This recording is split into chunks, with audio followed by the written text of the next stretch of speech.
lekker om julle te sien.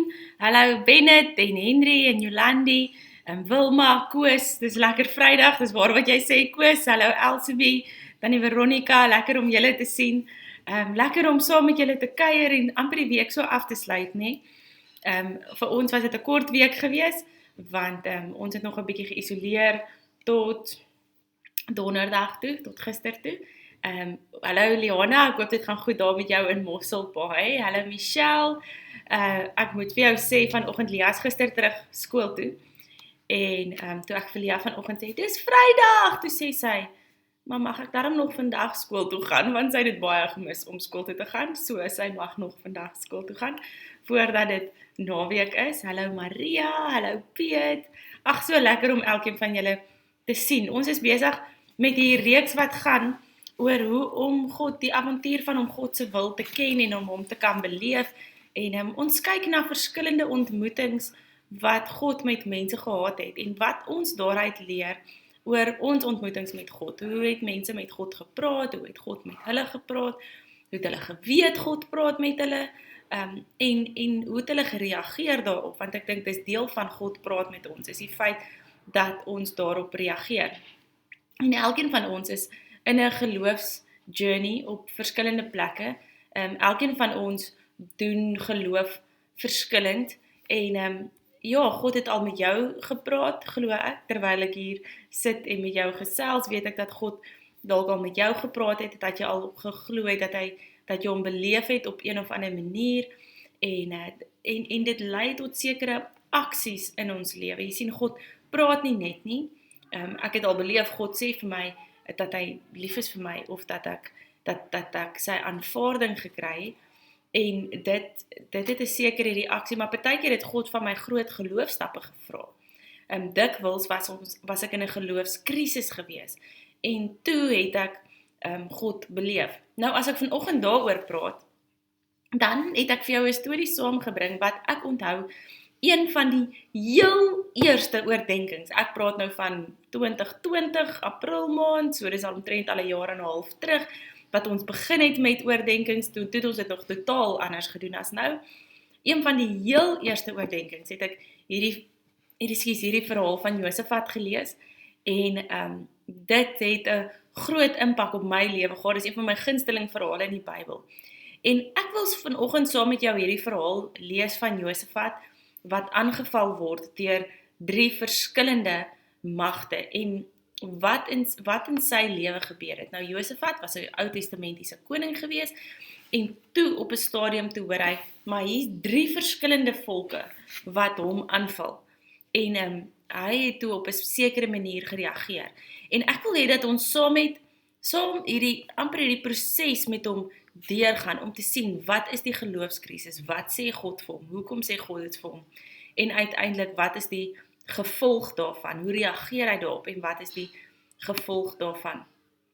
Nou, miskien kan jy vanoggend met Josafat identifiseer, want miskien voel dit vir jou, asof jy van verskillende kante af aangeval word. As ek dink aan, ek het gister 'n gesprek met iemand gehad, en hy vertel my van 'n profetiese woord wat hy op 'n stadium ontvang het, dat daar 6 potte is op sy stoof, op 'n stoof, en al 6 hierdie potte kook oor, en hy moet van hierdie potte afhaal, want hy kan nie al 6 gelyk beheer nie, en dalk voel jy dan so, asof daar van verskillende kante af, dalk jou finansies, jou verhoudings, jou werk, verskillende plekke waar jy betrokke is, hoe dit ook al sê, dat daar verskillende goed is wat jou aanval, en jy voel dalk 'n klein bietjie soos Josafat.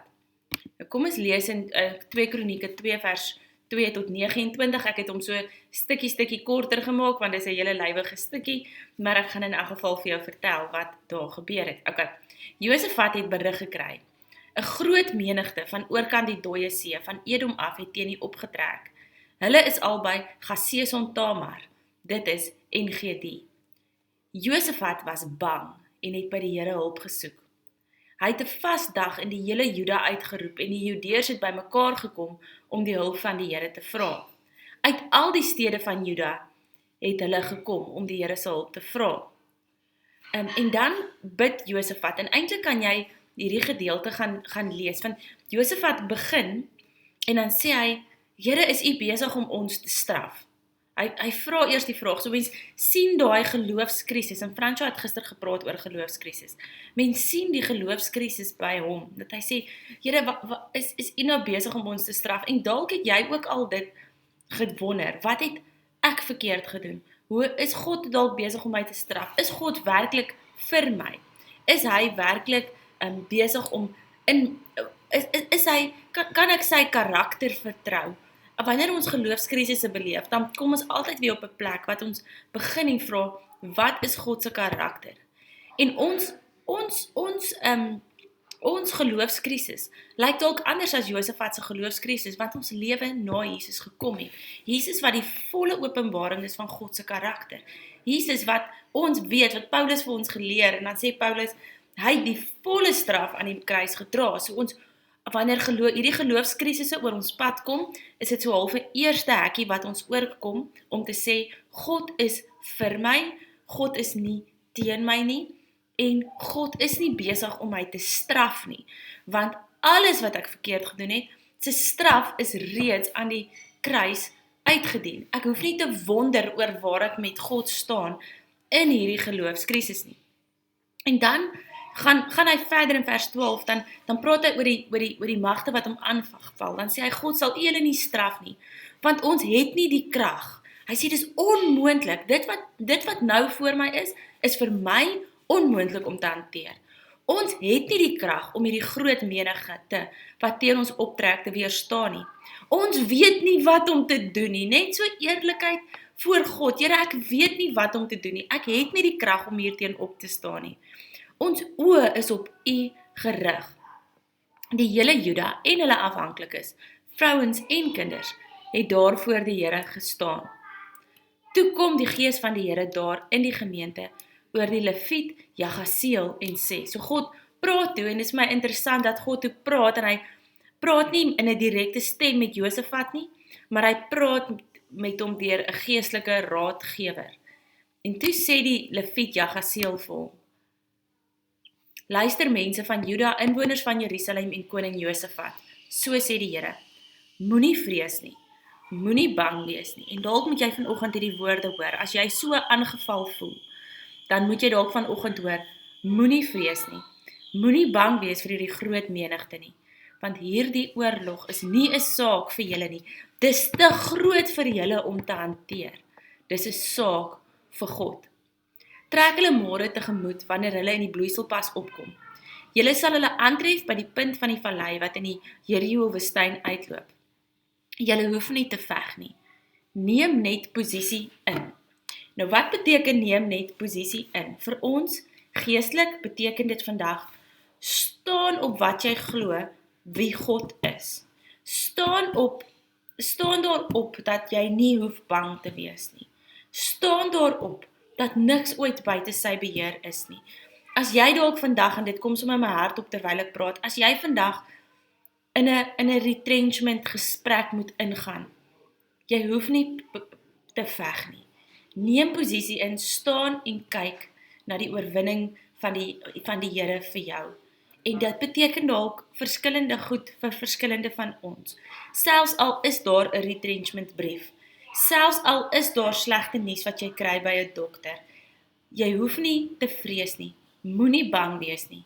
Trek hulle tegemoet, trek aan jou klere, klim uit die bed uit, doen wat jy moet doen, die Here sal by julle wees. Toe kniel Josafat en al die mense van Juda en Jerusalem voor die Here en betoon aan hom eer. Okay. Dan lees ons hierdie verhaal verder. Josafat het met die volk oorleg gepleeg en toe sangers laat plek neem voor die gewapende manne. Hulle het vooruitgeloop in hulle gewyde klere en die Here geloof met die woorde. Loof die Here, aan sy liefde is daar geen einde nie. So waarop Josafat het die woord gekry, staan op die waarheid, julle kan rustig wees, staan op die waarheid en kyk wat die Here doen, en hoor wat sing hulle, want dis die waarheid waarop hulle staan. Loof die Here, aan sy liefde is daar geen einde nie. Juist toe die sangers met die lofprysing en gebed begin, het die Here onverwags aanvalle verwerk, bewerk op die Ammoniete, die Moabiete en die mense van die Seerberge wat in Juda opgetree het. En hulle het die een neerlaag na die ander gelei. Toe val die Ammoniete en die Moabiete die inwoners van die Seerberge aan en spaar niemand nie en roei hulle uit.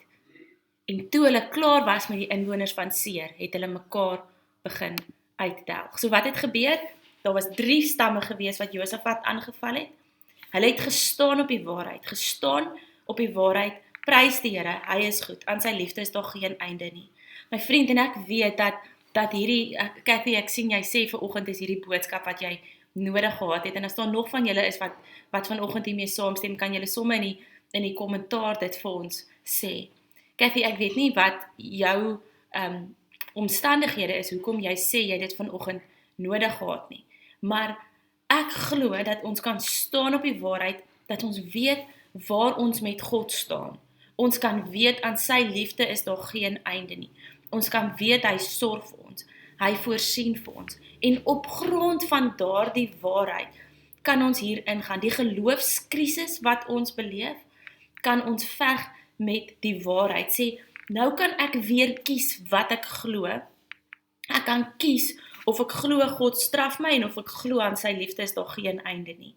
En op grond daarvan kan ek kies hoe ek reageer. Want jy sien, dis 'n geloofskrisis, maar dit vra van ons gehoorsaamheid ook. Ek wil hê dat jy jou in Josafat se skoene moes indink. Hy is verantwoordelik vir hierdie hele volk. Hy is verantwoordelik vir al hierdie mense wat op hom staat maak.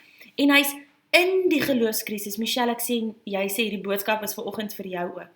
Hy's in hierdie geloofskrisis. Nou kan hy besluit, okay, gaan ek hierdie openbaring van die Here, gaan ek dit glo en gaan ek daarop staan, gaan ek gehoorsaam wees.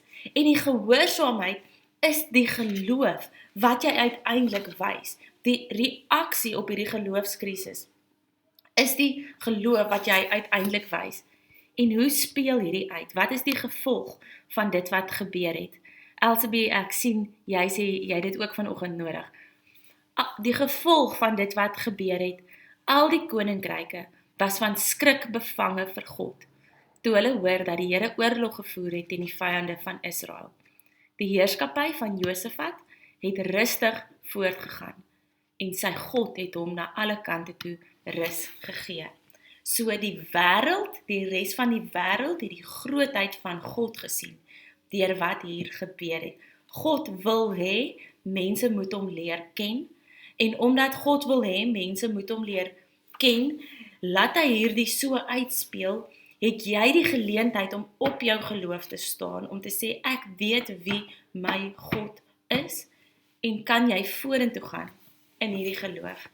En ek bid vanoggend vir jou, dat jy sal hoor wie God vir jou is vanoggend, dat jy sal hoor dat hy is goed, aan sy liefde is daar geen einde nie, hy is vir jou en nie teen jou nie, hy is nie besig om jou te straf nie, die straf is reeds gedelg aan die kruis, en dalk het jy nodig, om as jy hieroor twyfel, vanoggend jou gebed te maak, Here, dankie, dat ek nie nodig het, om te vrees, dat U my gaan straf nie. Dankie, Here, dat Jesus klaar, my straf aan die kruis gedra het, vir wat ook al dit is, wat jy vir hom sê.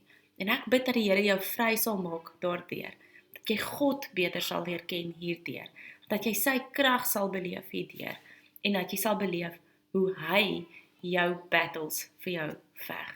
Mag jy 'n goeie naweek hê, 'n goeie Vrydag hê, en mag jy God se oorvloed en sy voorsiening vandag beleef.